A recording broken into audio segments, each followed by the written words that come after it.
이륙 준비 중인 호소대 히스토리 에어라인 지금 출발합니다.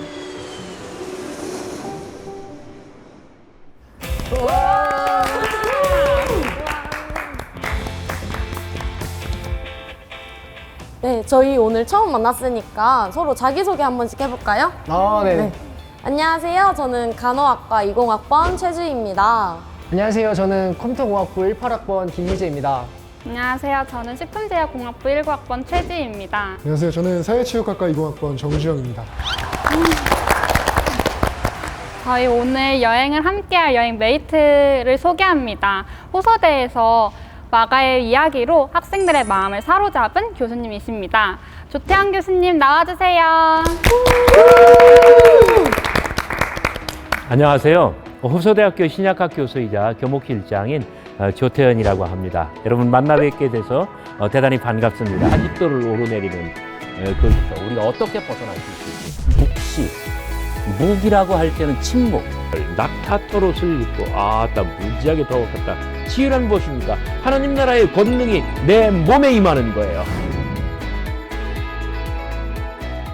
반갑습니다.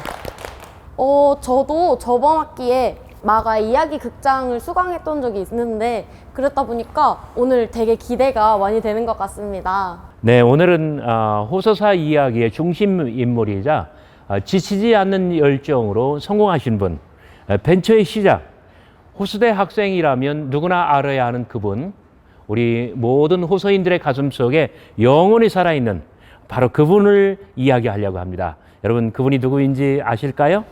강석규 명예총장님 맞습니까? 맞았습니다. 우리 대학을 설립하신 고 강석규 명예총장님, 오늘은 그분의 삶의 이야기를 통해서 우리 학생들이 호서대에 자부심을 가질 수 있도록 즐겁게 여러분들과 함께 이야기를 나눴으면 좋겠습니다. 저희가 이렇게 돌아다니면서 도서관이나 이런 곳에 참 다양한 언어로 할 수 있다 하면 된다라고 많이 적혀 있잖아요. 근데 이번에 그 참 뜻을 알 수 있어서 참 좋을 것 같습니다. 네, 강석규 명예총장님을 제대로 알아보기 위한 첫 번째 여행지로 충남 논산으로 여행을 떠나보려고 합니다. 논산이면 제가 아는 그 훈련소 있는데 말씀하시는 겁니까? 중상!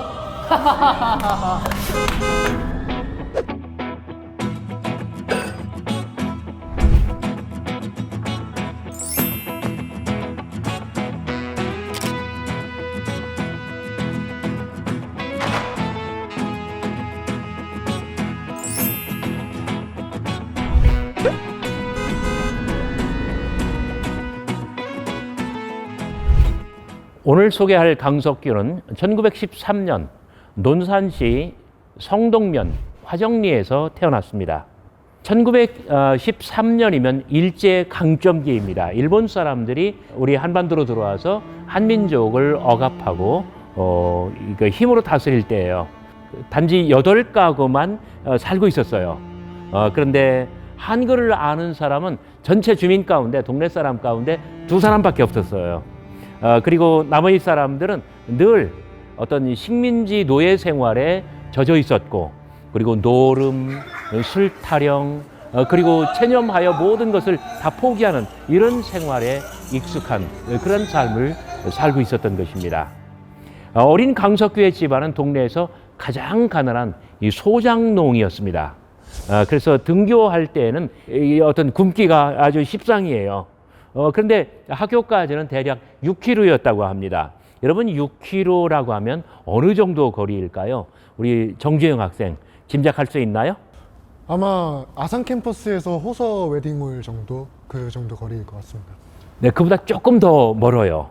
거기서 한 1km 정도 더 나가야 되는데 천안 캠퍼스 친구들로 말하면 천안 캠퍼스에서 출발해 가지고 신무동 터미널, 그 다음에 천안역 지나서 복명역까지 걸어가야 돼요.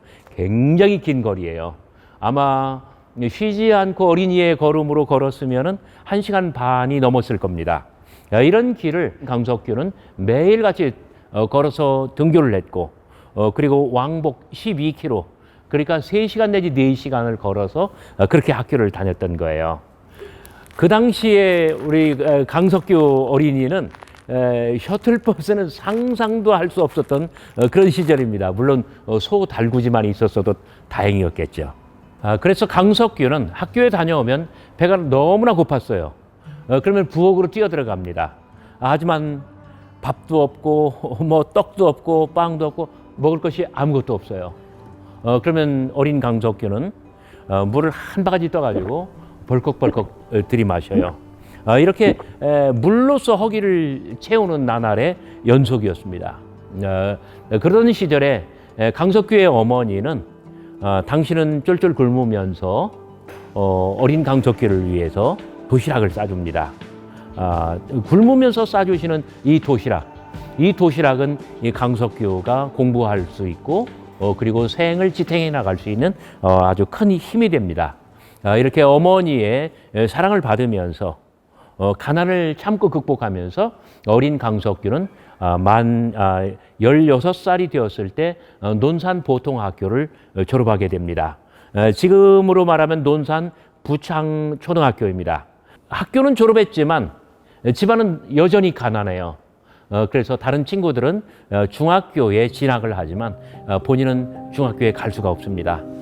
친구들은 다 학교에 갔지만 본인은 홀로 집에 남아서 외로움, 그다음에 소외감, 박탈감 이런 것들을 경험할 수밖에 없어요. 그러면 친구들이 학교 갔다 오면 찾아가 가지고 친구들이 공부한 그 책, 그다음에 일본어로 필기한 노트 이런 것들을 빌려보면서 어깨너머로 자기가 동경하는 이 중학교의 세상을 간접 경험하게 됩니다. 그런데 어떤 그 비참한 삶을 살다가 죽는 것은 너무나 싫었기 때문에 이렇게 어깨너머로 친구들 책을 빌려다가 공부도 했던 거예요. 여러분 당시 상황을 재현해 보았는데 한번 영상으로 보실까요?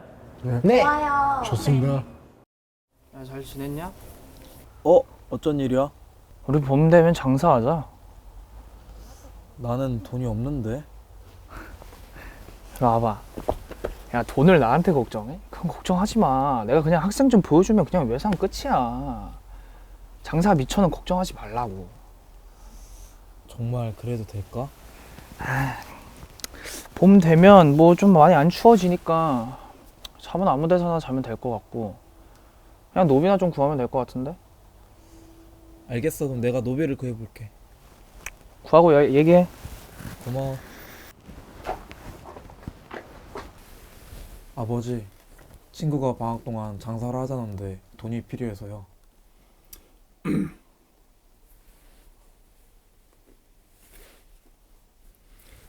다녀오너라. 석규야, 조심히 잘 다녀오거라. 감사합니다, 어머니.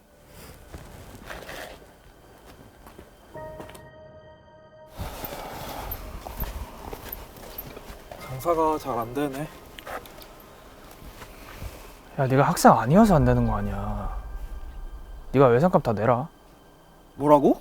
네가 같이 오자고 해서 한 건데 우리 반만씩 내자. 아씨, 돈도 없어서 학교도 못 간주지. 야, 장사 시켜주니까 좋냐? 좋냐고. 아, 병신 같은 새끼. 돼지밥이나 처먹어. 일어나면 죽여버릴 줄 알아. 기어오르면 오히려 내가 얻어맞아 죽겠지?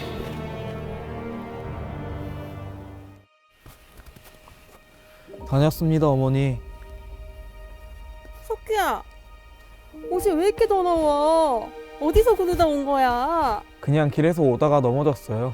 아, 얼른 씻어야겠다. 네, 들어가 볼게요, 어머니. 그래, 들어가.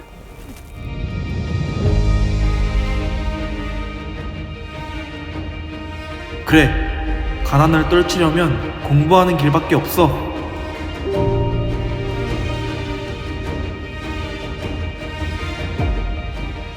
이렇게 8년의 세월이 지났습니다. 농사일을 하면서 또 친구 책을 빌려다 공부를 하면서 드디어 초등학교 교사 자격증을 따게 됩니다. 이 시험에 합격하는 거예요. 그러니까 국가고시에 응시해서 합격한 것이죠. 초등학교 교사 3종 자격증을 땄다고 했는데 여러분 이 실력이 어느 정도 되는지 알 수 있을 것 같아요? 대략 중학교 3학년 정도의 실력이었다고 해요. 드디어 강석규는 이제 사회인으로서 첫 발을 내딛게 되는데 논산에서 멀지 않은 서산 성현보통학교에 교사로 부임해서 거기서 어린이들을 이제 가르치게 됩니다. 이때가 1937년이었고요. 그리고 당시 강석규의 나이는 24살이었습니다. 나중에 강석규는 이 어린 시절에 어떤 자신의 인생을 돌아보면서 두 가지 키워드로 이야기를 합니다. 첫 번째는 뭐냐면 가난이에요. 그리고 두 번째로는 뭐냐면 무식이에요. 강석규가 경험한 세계는 이 가난과 무식이 지배하는 그러한 삶, 가난과 무식이 지배하는 그러한 세상. 그래서 강석규는 이렇게 가난과 무식이라고 하는 이중고를 겪으면서 늘 열등감에 사로잡혀 있었지만, 그러나 공부를 해서 이 가난도 탈피하고 무식도 벗어나고 그렇게 해서 인생을 바꾸고 세상을 바꾸고자 하는 그런 의지가 가득했던 거예요. 열심히 공부하면 무식은 면하고 가난은 탈피할 수 있다. 이 신념 하나로 본인은 농사를 지으면서 공부를 선택했던 것입니다. 강석규의 이 어린 시절의 경험은 너무나 소중한 것이었습니다. 이것은 훗날 우리 호서대학교의 정말 소중한 슬로건, 이 슬로건의 밑바탕이 돼요. 그것은 무엇이냐면은 꿈은 크게, 그러나 시작은 가장 현실적인 것부터, 가장 가까운 것부터, 작은 것부터 시작하자는 거예요. 이 시작을 안 하면 안 돼요. 그런데 시작을 크게 하려면 어려워요. 그러니까 시작은 작게 하자는 거예요. 아주 가장 가까운 현실부터 하나씩 해나가고, 그래서 마침내 아주 크고 원대한 꿈을 이뤄나가자고 하는 것이 바로 강석규의 어렸을 적의 그 소중한 경험으로부터 온 것입니다. 자, 이제 우리 청년이 된 강석규를 만나러 천안으로 한번 가볼까요? 천안 캠퍼스가 있는 그 천안인가요? 천안 너무 좋죠.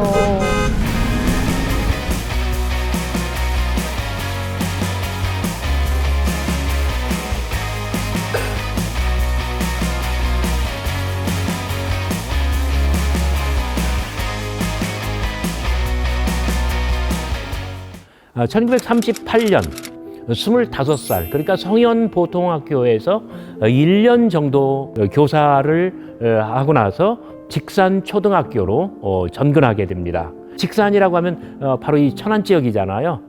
이때 강석규는 천안과 처음으로 인연을 맺기 시작하는 거예요. 어린 시절 혹독한 가난을 겪었지만 교사로 월급을 받으면서 강석규는 경제적으로 조금 여유가 생깁니다. 하지만 강석규는 검소한 생활이 늘 몸에 배어 있었어요.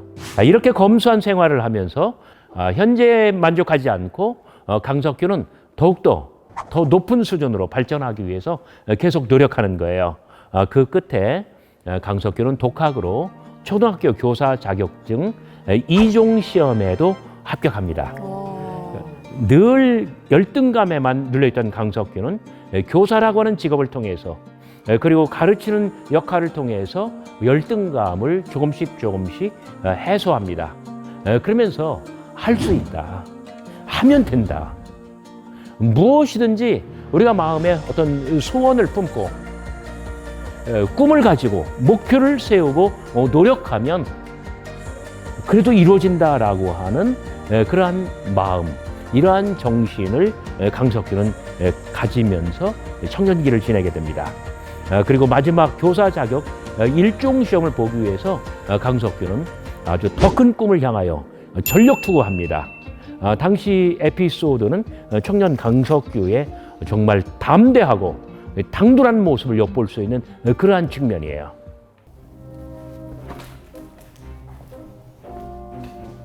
고조先生、なんだ試験のために合格お願いします。合格はできる。はい、やってみます。韓国人のあなたか。できる？はい、自信あります。 두고 봐. 근무도 열심히 하고 공부도 열심히 해서 꼭 합격하겠어. 武藤先生、合格実習です。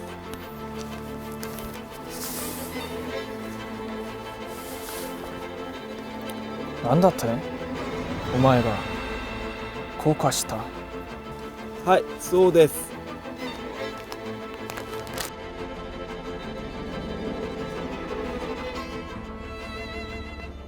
당시에 이 시험이 얼마나 어려운 시험이었는지 여러분들 잘 모르실 거예요. 이 시험에 합격했다는 것은 지금 서울대 입학하는 것보다 사실상 더 어려운 일입니다. 이 당시 상황을 좀 더 깊게 한번 살펴볼까요? 당시 학생들은 우민화 교육을 받았어요. 한국인들을 어떤 양떼처럼 말을 잘 듣는 어떤 착취의 대상으로 기르기 위한 그런 교육이었던 거예요. 당시 초등학교는 면 단위마다 거의 다 있었지만은 남자는 5년제, 여자는 4년제 했던 그런 중학교는 드물었어요. 특히 여자 중학이 남자 중학보다 1년 짧은 것은 빨리 졸업하고 시집이나 가라는 뜻이어서 미개한 식민지 여성관의 한 단면을 보여주는 대목입니다. 일제는 겉으로는 소위 내선공학을 표방하고 일본인과 한국인이 같이 배울 수 있도록 했지만 현실은 원서만 내면 경쟁 없이 무조건 다 합격을 하고 그러나 한국 학생은 막 4대1, 5대1 이런 치열한 경쟁을 치러서 이겨야만 입학을 할 수가 있었습니다. 가끔 한국 학생과 일본 학생이 서로 싸우고 충돌하기라도 하면은 한국 학생들이 정당해도 교장의 눈총을 받았고 일본 교장은 모범이 되는 한국 여학생은 나라를 위한 정신대로 나가라고 압박을 가하기도 했습니다. 이렇게 일제 강점기에 한국 학생과 교사는 계속 차별과 멸시 속에 지냈습니다. 얼마나 힘든 일입니까? 이 불평등 사회 속에서 이렇게 성취를 했다는 것은 정말 아주 놀라운 성취라고 볼 수가 있습니다. 문턱이 높았었던 그 시절에 강석규는 도전하였고 그리고 성취하였고 그리고 성공하였습니다. 정말 강석규가 얼마나 열심으로 공부하고 노력하고 또 삶을 위해서 치열하게 투쟁했는지 우리가 알 수 있는 그런 대목입니다. 1944년 강석규가 31살 되었을 때 교직 생활을 이어가던 중에 강석규는 박은혜 여사와 혼인을 하게 됩니다.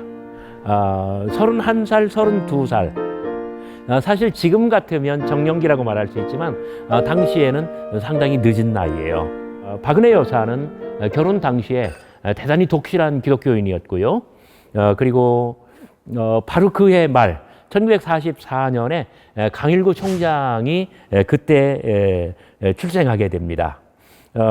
결혼 초 박은혜 여사와 어떤 에피소드가 있었는지 제가 조사했지만 찾아보지는 못했습니다. 그러다가 이제 불과 1년 후 1945년이면 어떤 해인가요? 광복한. 맞아요. 우리 대한민국이 일본 제국주의로부터 해방되던 바로 그 해예요. 1945년 8월 15일 대한민국은 일본 제국주의로부터 해방됩니다. 광복을 맞이하게 되는 것이죠. 강석규는 이 사범대학을 가면 그간 쌓아왔던 초중고 교사 경력으로 훨씬 더 수월한 삶을 살았을 수 있었을 텐데 어떤 강석규는 그 당시에 이런 생각을 해요. 뭐냐면 기술을 배워서 공장을 세우고 돈을 벌어야 되겠다. 어린 시절 집안이 너무나 가난했거든요. 어느 정도로 가난했냐면요. 강석규의 형제는 12명이에요, 원래. 그런데 그 중에 12명 중에 6명이 죽어요. 왜? 가난했기 때문에. 가난하다고 죽는 건 여러분들 상상하지 못하죠. 먹을 게 없어서 죽은 거예요. 그리고 6명만 살아남아요. 그러니까 이 가난이 이게 보통 가난이 아니에요. 강석규의 머리, 강석규의 마음 온통 지배하는 것은 뭐냐면 가난은 사람을 죽게 하는 거예요. 왜? 먹을 것이 없으니까요. 이 가난으로부터 어떻게 탈피하느냐. 이런 생각이 강석규의 머리와 마음을 온통 지배했기 때문에 강석규는 기술을 배우자, 공장을 세우자, 그리고 돈을 벌자 이런 생각을 많이 가질 수 있었던 것이에요. 그래서 1946년 강석규는 그 서울대학에 아주 늦은 나이로 서울대학에 진학을 합니다. 그래서 서울대 공과대학의 전기공학과에 입학을 합니다. 그리고 동년배에 비해서 나이가 많았을까요? 적었을까요? 많았어요. 나이가 많았죠. 그러니까 이제 학생회장이 돼요. 네, 그러면서 어떤 혜택이 있었을 것 같아요. 뭘 것 같아요? 장학금? 그거 맞았어요. 장학금이에요. 그러니까 등록금을 내지 않아도 돼요. 가난했던 강석규에게는 이 등록금을 면제받은 것이 굉장히 아주 큰 행운이었습니다. 그리고 혼란스러웠던 대내외 상황에서 강석규는 어떤 학생회장, 총학생회장이었기 때문에 이제 리더십을 몸에 익히기 시작합니다. 충청남도 도지사를 찾아갑니다. 도청 안에 빈 건물이 있으니 빌려주시면 거기다가 내가 공장을 세우고 실험기구를 살 테니 나에게 허락해 주시오. 보기 좋게 실패합니다. 난로를 개발하는데 드디어 성공을 해요. 그럼 이제 떼돈 벌 수 있을 거 아니에요? 그런데 실패해요. 1969년 대성중학교를 설립하게 되는데 각종 모든 분야에서 모든 종류의 문제들이 다 터져 나오고 선생님들이 또 고소를 하고 그러면서 강석규의 인생은 정말 사면초가 그냥 강석규는 자리에서 일어날 수가 없었어요.